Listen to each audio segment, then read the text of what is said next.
পানি কম নাই, যথেষ্ট পানি ছিল, কিন্তু ফারাক্কার জ্বালায় পানি টানি শুকাইয়া সব একেবারে উত্তরবঙ্গের 8টি জেলা মরুভূমি হতে চলেছে, আরো মরুভূমি হয়ে যাবে। তোমরা তো মুনাফিক, আল্লাহ পানি দিবেন কেন?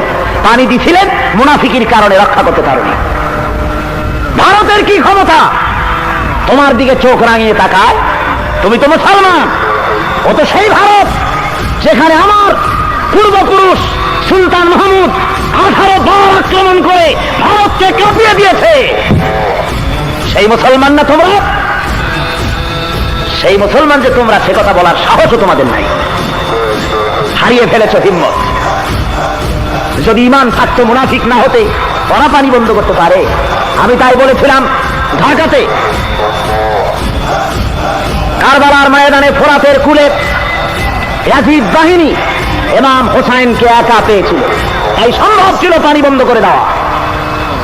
কিন্তু আজকে ইমাম হোসাইনের গোষ্ঠী একটা, আজকে ইমাম হোসাইন একজন নয়, বরং আজকের কক্সবাজারের টেকনাফ থেকে শুরু করে ওদিকের দিনাজপুরের তেঁতুলিয়া পর্যন্ত 9.5 কোটি ইমাম হোসাইন যে দেশে বাস করে, কাফেররা পানি বন্ধ করতে পারে না যদি তোমরা মুমিন হতে।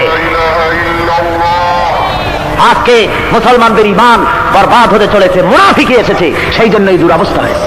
আল্লাহ রাব্বুল আলামিন পানি দান করেছিলেন, বিরাট পানি সম্পদ আমাদের রয়েছে। এরপরে রয়েছে মৎস্য